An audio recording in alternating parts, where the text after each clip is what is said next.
Hello, and thanks for joining me here on YouTube. This is a 2004 Mercedes ML350, changing out some brake pads.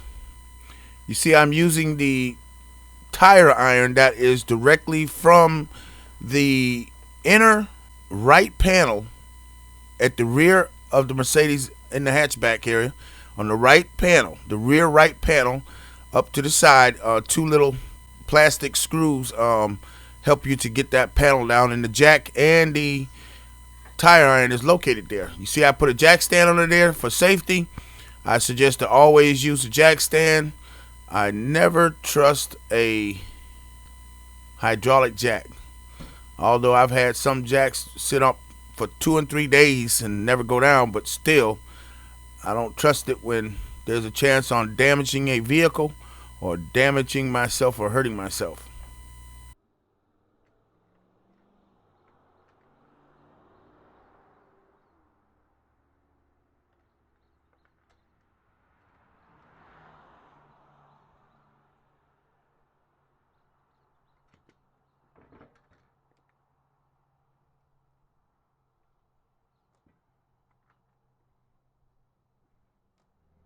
Okay, now I'm getting ready to take out the two main bolts that hold the caliper in place.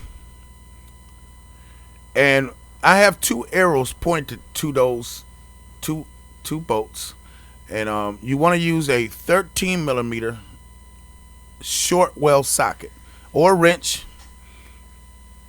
I prefer short well sockets, 6 point, not 12 point. There's less room for slippage.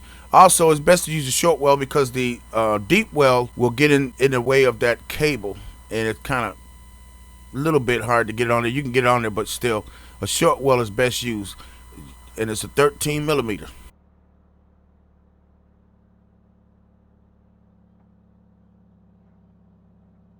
And here you see the two bolts. They have been removed. Now you're going to see me remove this caliper with it pivoting from the bottom. Go from the top and pry out. And there you have it.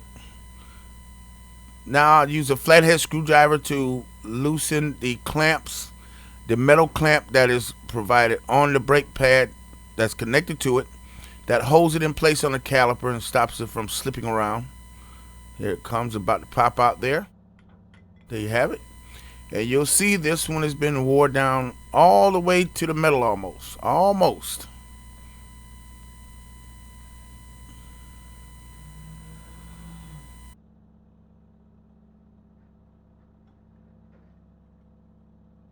Okay, now I am going to use a C-clamp to press the piston back. When the piston has come out so far, the brake pad won't come out because the caliper will be in the way. So you're going to have to push the piston back anyway to put the new brake pads on. So I leave the inner pad in place and use that as a device to help me use the C-clamp to push it all the way back. Push the piston back and make room for the new brake pads.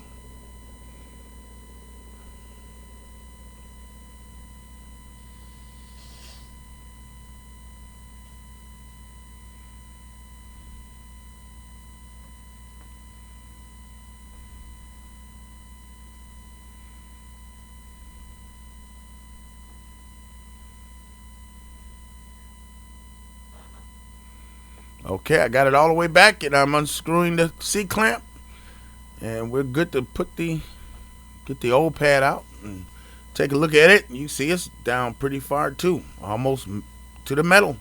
Once it goes to the metal, it starts to eat into the rotor. You don't want that because sometimes rotors can be expensive and it's very dangerous. And there's your new pad, nice and thick.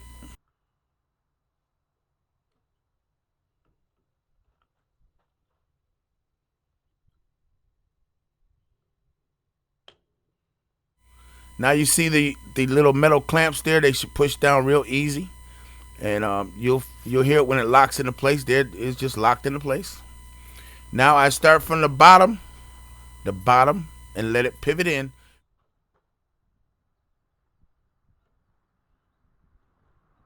Make sure that you push back the little rubber boots that help protect the bolts from the dust. Push them back because that will get in the way sometimes when you try to put the caliper back on.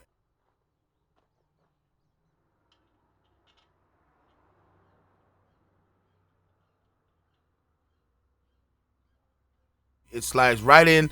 Once you do that, the bolts have no problem starting. And there's the top bolt. No adjusting at all. It just goes, it just starts. You can reach your threads.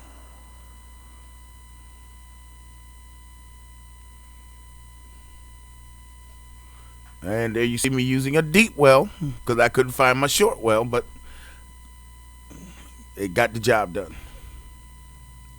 There we have it. Tighten it up. And that's it. And if you look, there's a lip on the inside of the rotor where the tire will kind of sit on it. It'll rest on it like there. And now we're going to move over to the brake sensor removal. Now this is on the other side. This is on the driver's side. So I am providing a little bit of video to show you how to remove it without damaging it. You want to be careful with that. Here I'm using an awl and I'm sticking it right down at the bottom and I'm prying up, just pushing it up, just easing up, not trying to speed it up or anything, and there it pops right out. You can see the little groove in the brake pad. Sorry about it being a little bit blurry there, but I'm sure you can see it, and it slides right back in, see? And with your new pad, it'll slide right in.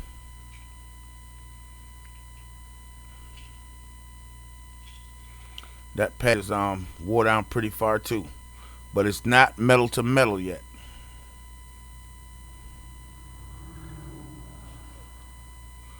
And here you see me trying to straighten out the brake sensor to have its little spiral effect on it. But I'm not successful with one hand, and here's the final with both hands. And you see the new brake pad. Okay, and always pump the brakes before going anywhere.